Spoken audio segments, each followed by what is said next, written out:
Welcome back to Part B of Lecture 5. Here we will discuss the last 3 learning objectives. Let's start with learning objective 3, where we will explain the purpose, accounting, and financial reporting for investment trust and private purpose trust funds. Firstly, let us have a brief comparison between governmental funds and trust funds. The two governmental funds that we have recently discussed are Special Revenue Fund and Permanent Fund, both of which benefits the government's own program or citizenry. The only difference between Special Revenue Fund and Permanent Fund is that Special Revenue Fund is where both the earnings and principal can be spent, whereas Permanent Fund is where only the earnings can be spent. Trust fund, on the other hand, is different from the first two governmental funds because the trust fund benefits only those other than the government's own program and citizenry. Also, the use of earnings and principal of a trust fund will depend upon the trust agreement. So, trust funds actually need to have trust agreements. It accounts for assets received by a government under a trust agreement. There are 3 main types of trust funds: investment trust fund, private purpose, and pension trust fund. Learning objective 3 is where we will focus on the first 2. So first up, let us focus on investment trust fund, ITFs. Different government bodies might have idle cash or investments in their own funds. Now, to improve the management of investments, government bodies may pool their funds together with an investment manager. And the investment manager could be a treasurer or an external professional investment manager. Investment pools that are administered through a trust agreement are reported in the investment trust funds. If there is no trust agreement and there is a pooling together of investments, then it has to be accounted for in a custodial fund, the one we discussed in learning objective 2. Now, earnings on pooled investments as well as changes in fair value of the investments are allocated to the investment trust participants having an equity in the pool. And the allocation will be based on the proportion of their relative contributions to the pool. GASB standards define fair value as the amount at which an investment could be exchanged or liquidated in a current transaction between willing parties other than in a forced liquidation sale. In the next 5 slides, we will be looking at the creation and the accounting for the investment trust funds. So here in illustration 8-3, we are given the assets transferred to create the Campbell County Investment Trust Fund. This is created on the 10th of January 2020. So the 3 parties involved are Campbell County Debt Service Fund, the City of Washington Debt Service Fund, and the Washington School District Capital Projects Fund. So at that date, there will be an entry, a journal entry in 4 different entities. There will be an entry in the Campbell County Debt Service Fund, in City of Washington Debt Service Fund, and in Washington School District Capital Projects Fund. And there will also be a journal entry in the newly established accounting entity called the Campbell County Investment Trust Fund, so CCITF. For the sake of brevity, we will only show you the journal entry for Campbell County Debt Service Fund because similar journal entry will be made in the other 2 participants. We'll also show in Journal Entry 1B, the journal entry in CCITF. Let us have a look at the journal entry in Campbell County Debt Service Fund. All right, so the debit would be to equity in pooled investments, and the amount will be 14,850,000. The credit would be for cash because the cash of 1 million has been contributed and transferred from Campbell County Debt Service Fund to the CCITF. So we'll credit here $1 million cash, and we will also credit the U.S. agency obligations for 13,373,000. So investments, U.S. agency obligations will be credited.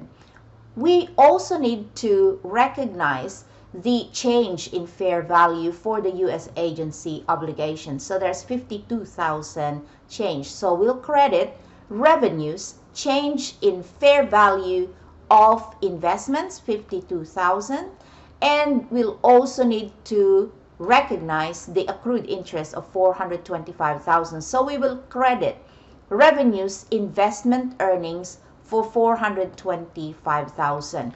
When you total these figures up, the total will be 14,850,000, and that's your debit to equity in pooled investments. All right, so that's the journal entry in Campbell County Debt Service Fund. You will also be making similar journal entries for the City of Washington and also for the Washington School District Capital Projects Fund. Now let's look at the newly established CCITF, Campbell County Investment Trust Fund. The journal entry at the creation of CCITF will be as follows. Debit cash. They received cash of $1 million. So that would be debited. And that's, we're looking at the fair value amount. All right. Debit also investments, U.S. Treasury notes. So City of Washington Debt Service Fund has U.S. Treasury notes amounting to $9,545,000, the fair value. So that would be debited. We also need to debit investments, U.S. agency obligations. Now, these three participants all have U.S. agency obligations. And so we need to total up the U.S. agency obligations. And this time we are recording the fair value. So the total of 13,425,000 plus 160,000 plus 2.8 million is 16,385,000. All right, so we'll debit that. We will also debit investments repurchase agreements. So who has investment repurchase agreements is the Washington School District, and it's amounting to 2,060,000. So we will debit that as well. Now, we also need to record the accrued interest. So there is a total of 710,000 accrued interest. So we'll debit interest receivable for 710,000. We will be crediting due to debt service fund. Remember, this is being managed under the Campbell County. So Campbell County Investment Trust Fund will be recording a credit to due to debt service fund 14,850,000. That amount there that was debited by Campbell County Debt Service Fund. What else do we need to credit? We will now be crediting the other two participants' investment. All right, so we call this additions, deposits in pooled investments, City of Washington. All right, so the City of Washington has invested these amounts. The fair value is the one we're looking at, as well as the accrued interest total. So if you total up 9,545,000 plus 160,000 plus the accrued interest of 192,000 plus 3,000, that would give you $9.9 million. We also need to credit additions, deposits in pooled investments for Washington School District, 4,950,000. So where do we get this figure from? The total of the fair value of Washington School District's investments, 2.8 million plus 2,060,000 plus the accrued interest, 76,900 plus 13,100 will give you a total of 4,950,000. CCITF has been created and the corresponding journal entries in the participants have been done. Now, a trial balance prepared for CCITF would look something like this once entry 1B is created. You have the total debits of 29.7 million and it should equal the total credits of 29.7 million. And the three participants' balances would be shown here as credit balances. All right. Now, on February 1st, 2020, quite a few things happened. Firstly, Campbell County sold tax-supported bonds amounting to $15 million. All right. So how do we account for that? Let us look at the journal entry pertaining to that amount. The CCITF, the Investment Trust Fund, will debit cash 15 million because this amount that is supposed to finance the construction of roads and bridges is not going to be used yet. So they decided, all right, whilst it's there, we already have sold our bonds, we've got the cash, we'll transfer it to CCITF for now. So it's received by CCITF, then they will debit cash for $15 million. What's the corresponding credit entry for that? Due to Capital Projects Fund, because this is for now the Campbell County Capital Projects Fund. So that's the journal entry for that part of the transaction. All right, let's continue reading here. Now, it's also saying here, as of February 1st, 2020, the U.S. Treasury notes in the investment pool have a current fair value of $9,535,000, which is 10,000 less than the carrying value reported in the trial balance. So as you can see in this trial balance, the amount of the U.S. Treasury notes is $9,545,000. So there is a reduction in fair value of 10,000. The U.S. agency obligations in the pool have a fair value of $16,695,000, which is 310,000 higher than the carrying value in the trial balance. You can see here that the balance of the U.S. agency obligation is $16,385,000. So there's an increase of 310,000. How do we journalize that? So the increase in value will increase the asset. So we'll debit investments, U.S. agency obligations for the increase in fair value, $310,000. What about the decrease in fair value, the 10,000 decrease? Because it's a decrease in asset, we will have to credit to decrease the asset. So investments in U.S. Treasury notes will be credited by $10,000. So as you can see, we haven't finalized the journal entry. All right, let's continue.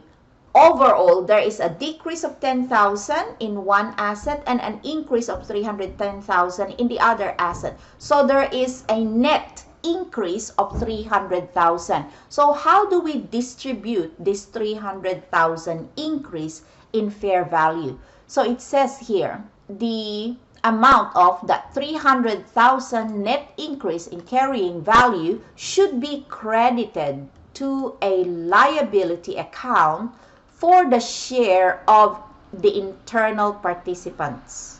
All right. So how do we calculate the shares? We have a 300,000 increase in fair value to be distributed, shared by the participants. All right. In what ratio? That's the question. Well, the liability to the debt service fund will be increased by 150,000. Why is that? because the proportion of the debt service fund will be calculated by their contribution. So their contribution is 14,850,000 and the total of the investment pool is 29,700,000. So their share would be 14.85 million over 29.7 million. So if you multiply that by 300,000, that's actually equal to half. All right, so that's 150,000. So 150,000 will be credited due to debt service fund. All right. The other two participants will also share. All right, so 300,000 is the increase in fair value, and the share of City of Washington would be calculated as 9.9 million divided by 29.7 million. So that would be equivalent to 100,000. All right. And for the Washington School District, their contribution is 4,950,000 divided by the total 29.7 million times 300,000. So they will get 50,000. So we are crediting additions, change in fair value of investments, City of Washington 100,000, and also credit additions, change in fair value of investments, Washington School District. You will notice here that for the entity that is managing the investment trust fund, it is recorded as due to capital projects fund or due to debt service fund. For the other participants outside of the manager of the investment trust fund, it is recorded as additions. All right. Because you can see here that we have additions, deposits in pooled investments, or additions, change in fair value of investments, and similar thing for the different participants. All right, let's move on. Now, after evaluation of investments in the pool and the receipt of 15 million cash from the proceeds of bonds sold to finance the road and bridge construction, the trial balance for CCITF will be shown in this way. You'll notice that from 29.7 million, they have now increased the total debits and total credits to $45 million. That's because we've received 15 million additional cash and we have gained in fair value of 300,000 overall. All right. So as an example of accounting for earnings on investments of a pool, let's assume the investment pool, as shown in illustration 8-5, collects interest of 1.61 million. So 1,610,000 is collected, and included in that amount is 710,000 interest receivable. So the journal entry in CCITF would be to debit the cash of 1,610,000 and credit the interest receivable of 710,000. The difference must be pertaining to the earnings of that period. So the credit for that 900,000 difference would be to undistributed earnings on pooled investments. So this is undistributed earnings. So what we'll need to do with that is to have that distributed. All right. In what proportion? Well, in the same proportion that each of the participants contributed. The calculation now would be, there are now 4 participants. We have the debt service funds, we have the Campbell County Capital Projects Fund, and we also have the City of Washington as well as the Washington School District, 2 other participants. So we will be distributing the 900,000 in accordance with their investment. All right. So to calculate, for Campbell County Debt Service Fund, they have 15 million over 45 million. So that is 15 over 45 or 3/9. For Campbell County Projects, Capital Projects Fund, the same. So that is 3/9. For City of Washington, they have 9.9 million here plus the 100,000, so that's 10 million. Over 45, so that's equivalent to 2/9. And Washington District has 4.95 million plus 50,000, so that's 5 million divided by 45, so that's 1/9.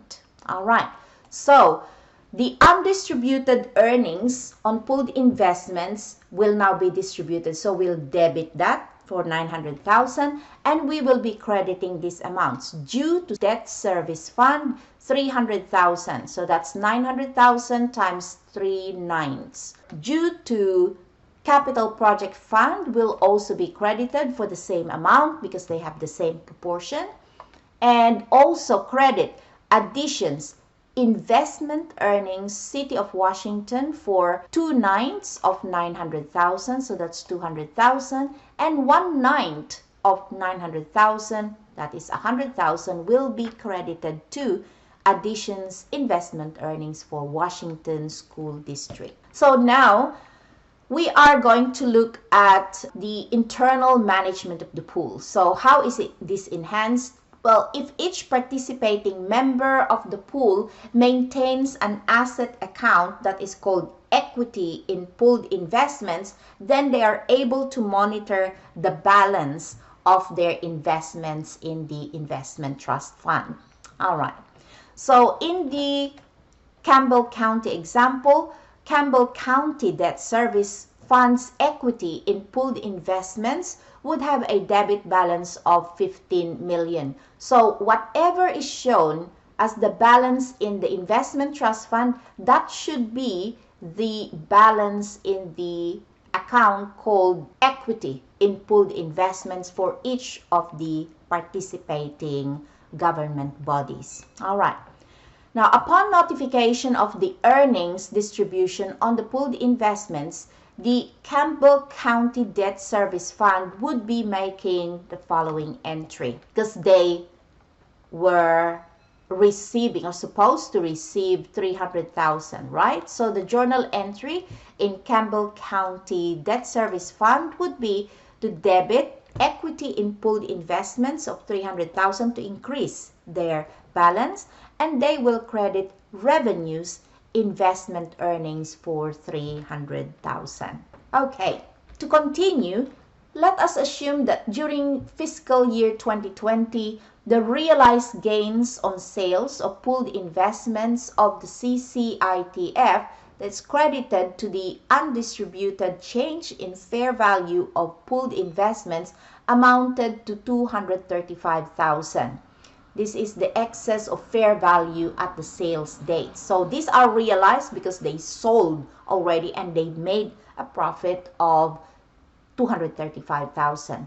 Now, during the year, there are also realized losses, and this has been debited to the undistributed change account, and it has a total of 50,000. So their realized gains 235, their realized loss is 50. So the net is 185,000.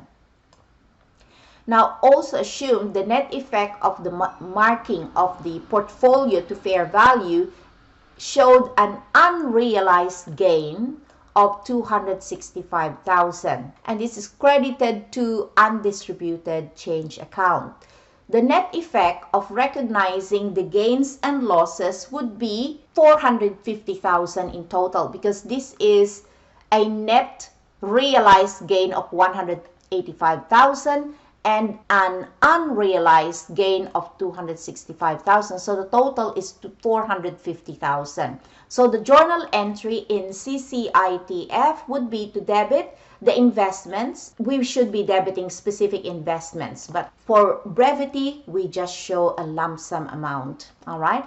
And credit undistributed change in fair value of investments, 450,000. Assuming that no participants have either joined or withdrawn from the investment trust fund, and the 4 participating members have not transferred assets or withdrawn any additional assets from the fund. So how do we journalize this gain of 450,000?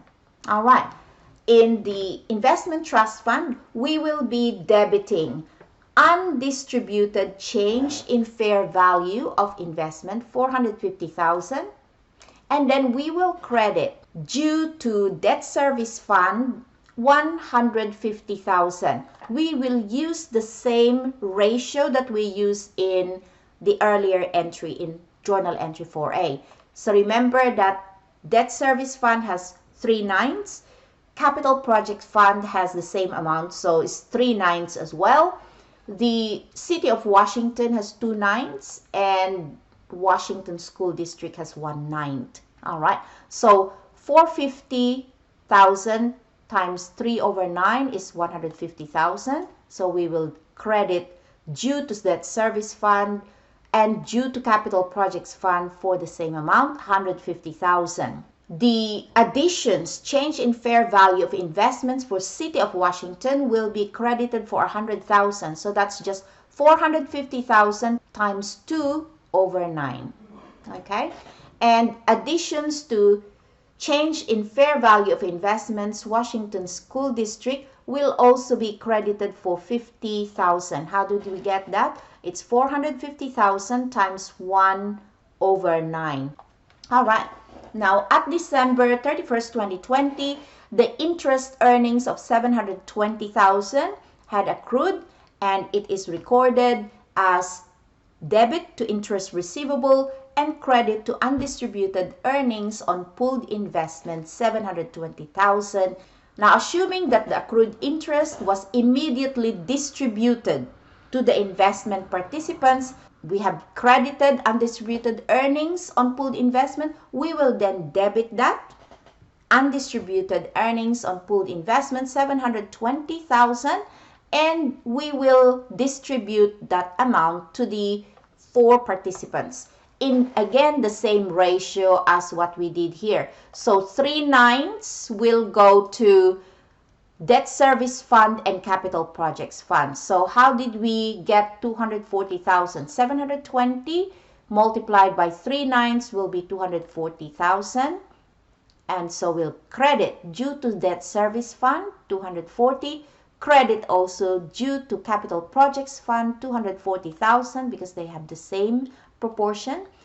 Credit also additions investment earnings to City of Washington for 160,000. How did we get that? 720,000 times 2/9, because the City of Washington has a ratio of 2/9, and Washington School District has a ratio of 1/9. So 720,000 times 1/9 will be 80,000. So the corresponding credit entries are additions investment earnings to the 2 participants. Now, both entries 6 and 8 would lead to entries to recognize an increase in each participant's equity in pooled investments and revenue accounts. Now, those entries would be similar to entry 4B, this one that we did earlier, and so we are not showing it just for the sake of brevity. Now, after all earnings and changes in fair value have been recorded as in entries illustrated, the equities and proportionate interest of the participants will now be in this ratio. All right? So the ratios are kept the same even after the distributions of interest and increases in fair value. What happens when there is a withdrawal of asset from the pool? This is what we will be looking at in this slide. So going back to the CCITF example, let's assume that the debt service fund needs to withdraw 5,230,000 from the investment trust fund. So how do we journalize that? In the CCITF, we will be debiting due to debt service fund 5,230,000 and crediting cash for 5,230,000. So if the withdrawal had been from an external participant, because by the way, Campbell County Debt Service Fund is part of Campbell County, all right? If it is the Washington School District, that wants to withdraw, you will be debiting deductions, withdrawal from pooled investments instead of due to debt service fund, but the credit will be the same to cash. Now, at the time, the Campbell County Debt Service Fund would make a corresponding entry to this. All right, so the Campbell County Debt Service Fund will receive the cash, so they'll debit cash, 5,230,000, and they will credit equity in pooled investments for 5,230,000. After withdrawal of the 5,230,000 by the debt service fund, the proportionate interest in the pool will change. It will now be debt service fund will have 10,460,000, so that's 15,690,000 they had before, minus the 5,230,000.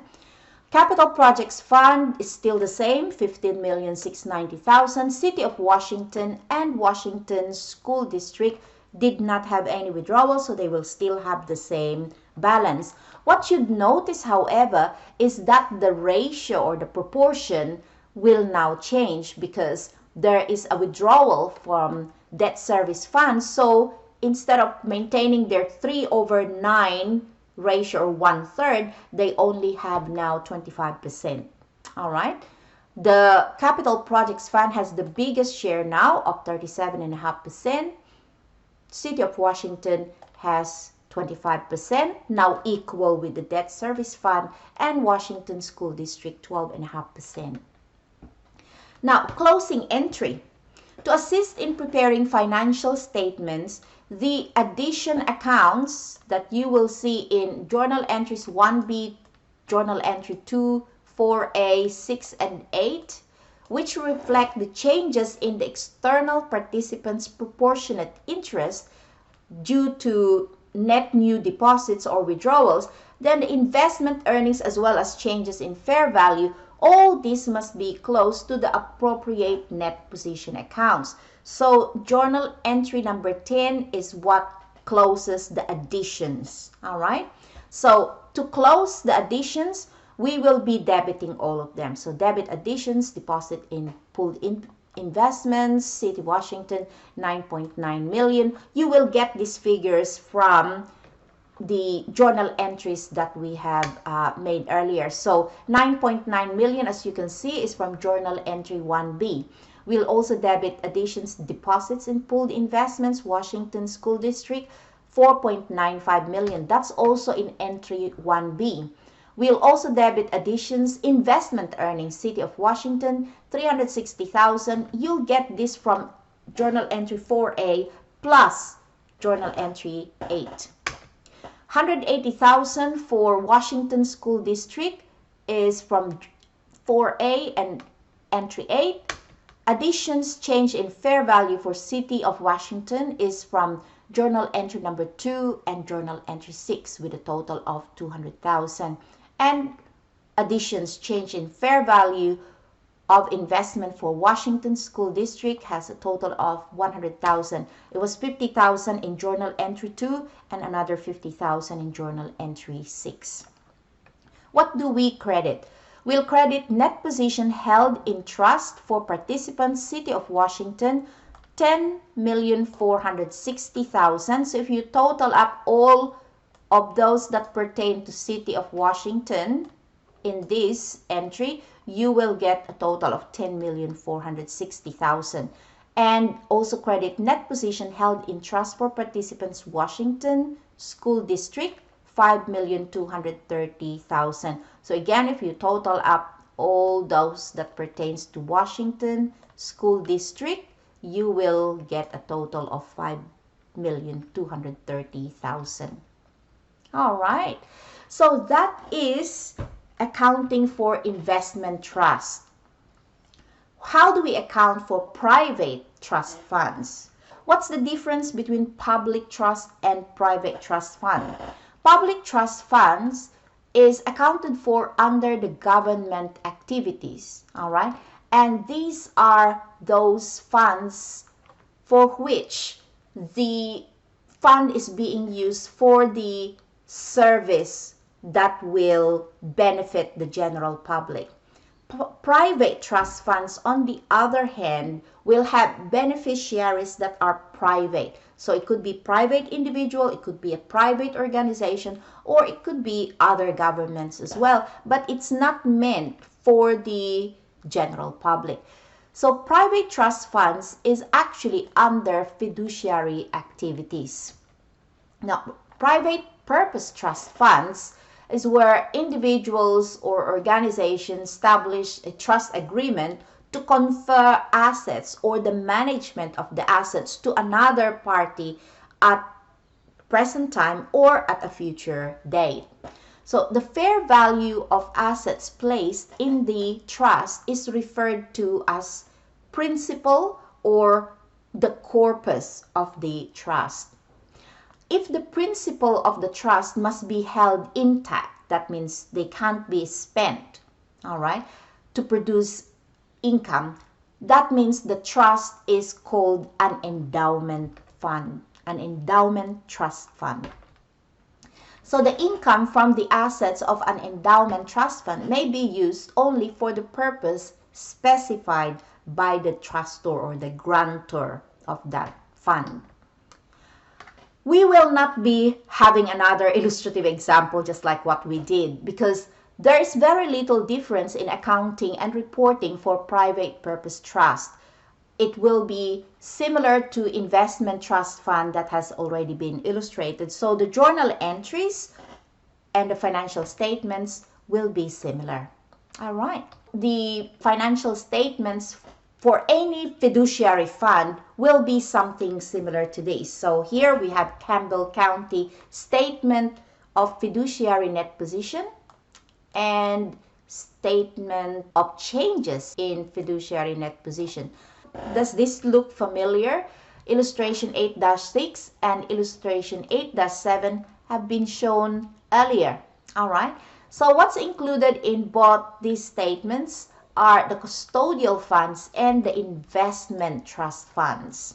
As you can see, only assets of the external governments and pool participants are reported. The assets of Campbell County government are reported as receivables and as equity in pooled investments by the participating funds of Campbell County. So investments and custodial funds are shown in separate columns. Why is that? GASB standards require that each trust fund be reported in its own column. So in the case of Campbell County, we only have investment trust fund example. If we do have private purpose trust fund, it will have to be recorded as well in a separate column. All right. Because GASB also require that custodial funds be reported in one column. So just like what we have seen earlier on in Learning Objective 2. But there's one exception. All right. If a government has an investment pool that is not considered a trust fund. So when does that happen? When an investment pool is created but there's no trust agreement, it will be accounted for like a custodial fund. So when there is an investment custodial fund, it must be shown as a separate column as well. So it should not be lumped together with the custodial funds column.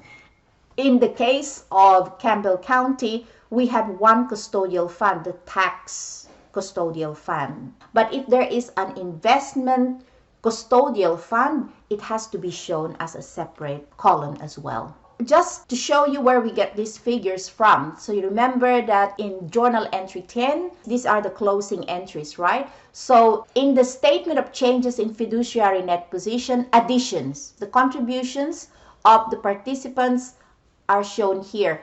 Notice we only show the 14,850,000. That's the total of the City of Washington and the Washington District investment.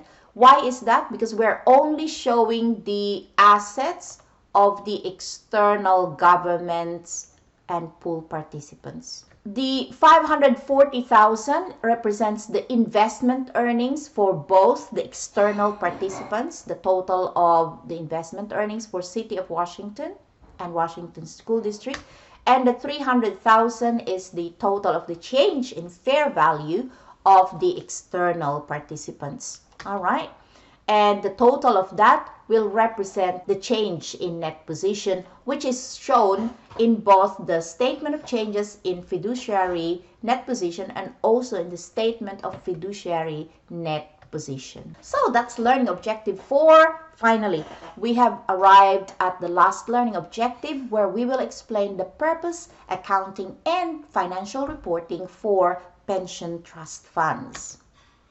So pension trust fund accounting uses an accounting-based approach of reporting pension liabilities and expense under the economic resources measurement focus. So remember that under the economic resources measurement focus, we are using the accrual-based accounting. And the reason for this is because it provides a broader perspective of the employer's net pension position than would be if we are using the funding-based approach or the modified accrual accounting. So focus is simply on employer contributions and progress towards funding benchmarks.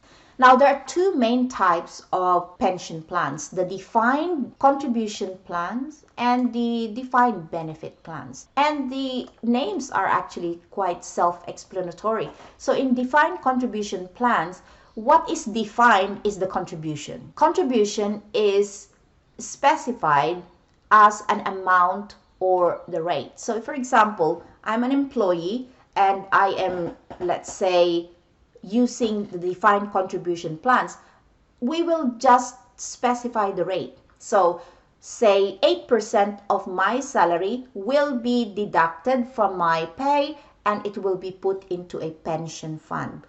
At the same time, my employer, the government body, will also be contributing a specified amount or rate of from my salary. So it may be that 12% of my salary will be contributed by my employer to the pension fund. So that would mean that every year, a total of 20% of my salary is being kept as part of my pension. So 8% from me, deducted from my salary, and 12% of my salary is contributed by my employer.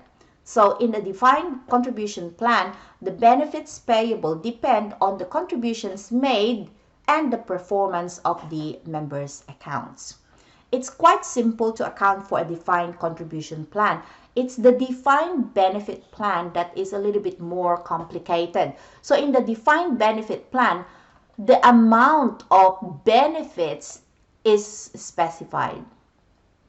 So the contribution for both the employee and the employer will be based on actuarial calculations so that funding of future benefits will be adequate. All right, so what's happening here in the defined benefit plan is, let's say I'm an employee and I have 30 years of work ahead of me. What we want to know is how much benefit. We will define the benefit that I will receive at the end of 30 years, for example, and we will calculate kind of backwards how much should be contributed by both employee and employer in order for us to reach that defined benefit at the end of the 30 years as per my example. All right, so defined benefit have further types: single employer pension plans or multiple employer pension plans. So single employer is when I'm only employed by one employer, and of course there are some people who are working part-time in different government bodies, for example, so there will be more than one employer. All right, so under the multiple employer pension plans, there are two types: the agent and the cost sharing. Agent is when plan assets of numerous employers are pooled together for investment purposes, but the accounts are maintained for the individual employer participants. So they're just kind of acting as an agent.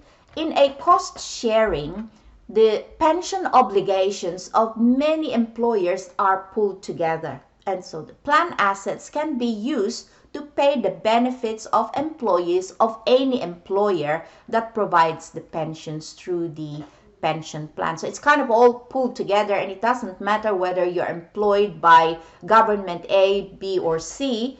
It's okay because the whole plan, the whole defined benefit plan can be used to actually pay the benefit of any employee from any employer under the cost sharing. All right. In the next two slides, we will look at illustrative transactions for defined benefit pension plan. Let's assume that the Johnson County Employee Retirement Plan started the fiscal year beginning 1st July 2019, and their statement of fiduciary net position is provided here. All right. During the fiscal year 2020, the following transactions occurred that require journal entries as shown. Interest receivable as of 30th of June 2019 was collected.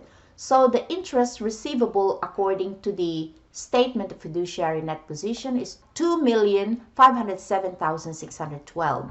So we will be debiting cash and crediting interest receivable for that amount, 2,507,612. Now the member contributions in the amount of 8,009,400 and the employer contributions in the amount of 14,126,292 were received in cash. So the debit would be to cash for the total 22,135,692, and the credit would be additions, member contributions for the contributions by the employees. All right. And additions, employer contributions will be credited for the amount contributed by the employer. Now, annuity benefits in the amount of 3,134,448 and disability benefits in the amount of 287,590 were recorded as liabilities.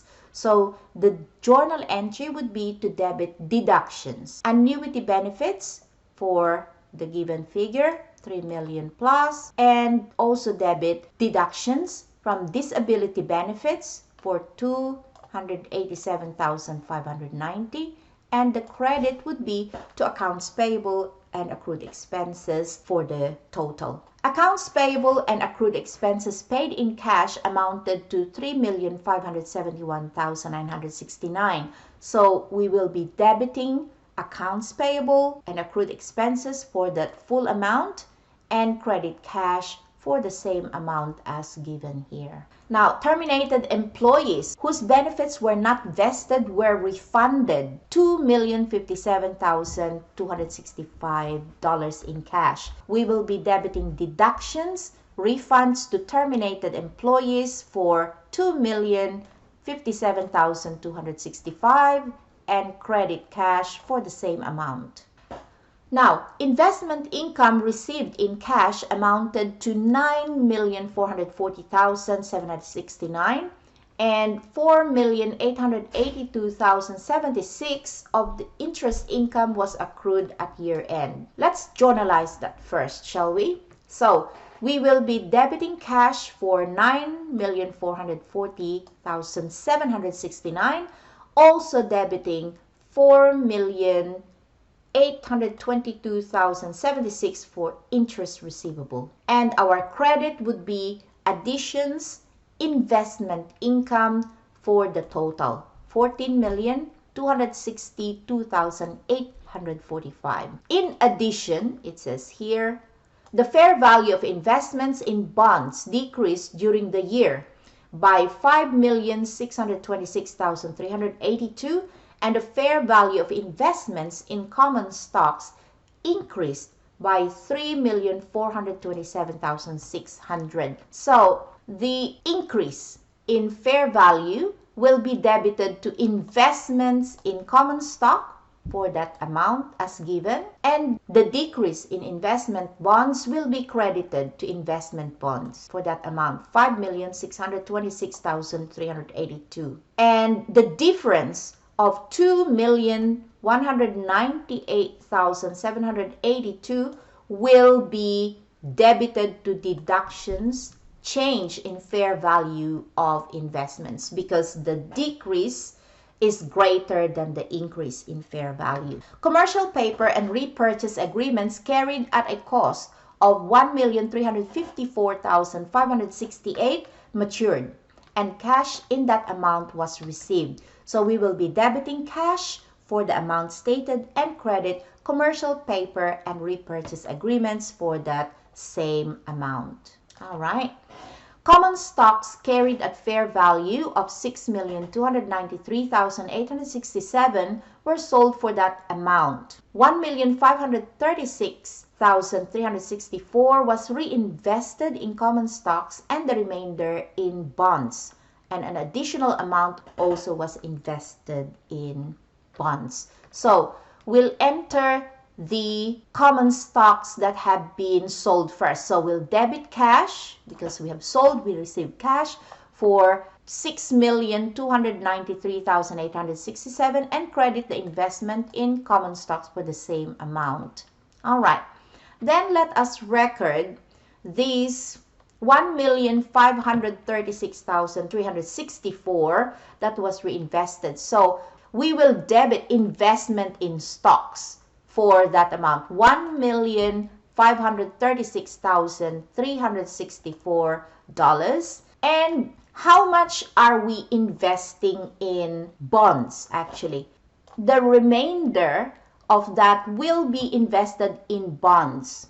All right, says here. Remainder from where? Well, we sold common stock of 6,293,867, and part of that we invested in common stock. So the difference between 6,293,867 minus 1,536,364 will be invested in bonds, plus an additional amount of 29,229,967. So the total of that would be 33,987,470. So that's the debit investment in bonds and credit cash for the total of these two amounts, 35 million plus. Now let's record administrative expenses for the year that totaled 568,219. So debit deductions, administrative expenses for that amount, and credit cash for the same amount. Now, nominal accounts for the year will be closed. So the nominal accounts will be the additions and the deductions. So the additions, member contributions, 8,009,400. Additions, employer contributions, 14,126,292, and also additions, investment income as given there will be debited, and the credits will be deductions, whether it has to do with annuity benefits, disability benefits, refunds to terminated employees, administrative expenses, and change in fair value of investments, all of which we have entered earlier on, will be credited, and the difference between the debits, the additions, and the deductions, the credits, will be close to net position restricted for pensions, and that's this balancing figure, 28,152,233. So entries 1 to 10 result in the financial statement shown in the next slide. All right. So statement of fiduciary net position will be one of the required report for defined benefit pension plans. Also, the statement of changes in fiduciary net position will be shown, as well as any detailed notes to financial statements and required supplementary information, RSIs. All right. Some of the RSIs would be, for example, schedule of changes in net pension, liability, and related ratios like the one shown in illustration 8-11 will be provided as a required supplementary information. Also, the schedule of employer contributions as shown in illustration 8-12 would be required, as well as schedule of investment returns. As you can see here, the investment returns for the 10 years are provided because that's the requirement for the last 10 fiscal years would be required. Now, the employer will be recording and reporting the pension expenditure and expense, and it's quite straightforward. So, the government employer that reports pension expenditures in a governmental fund should recognize the expenditures using the modified accrual basis. So, the appropriate entry in the general fund at the fund level would be to debit expenditures and credit cash. All right, whatever the figures are. The figure provided here is just assumed. Now, at the governmental activities level, the pension costs would be recorded using the accrual basis. So the appropriate journal entry for governmental activities at the government-wide level would allocate the pension costs to the various functions of the government by debiting instead of expenditures. Because it's using accrual basis, it will be debiting expenses. So debit expenses, various government functions, and they will be crediting cash as well as net pension liability. All right, so that is it for topic 5. I know that this topic has been quite full on, and I really applaud you for sticking to it. So I just wanted to share the meaning of the word triumph. Okay, I'm sure that many of you have encountered the word. Dictionary says it's a noun. Triumph is a noun, and it's the act or the fact or condition of being victorious or triumphant. All right. It can also be a verb that means to gain victory or to be victorious, to win, to gain mastery of something, to prevail, or in other words, to succeed. Now, there is this quote that I really like to share with you, and it says, triumph is just oomph added to try. So as long as we continue trying and put a little bit of oomph in your tries, you will be triumphant. And it reminds me of this Bible verse that I have introduced to you at the beginning of this lecture. In Galatians chapter 6 verse 9, it says, "Let us not grow weary while doing good, for in due season we shall reap if we do not lose heart." So I leave you with those words of wisdom, and I will see you during our tutorial discussion. Bye for now.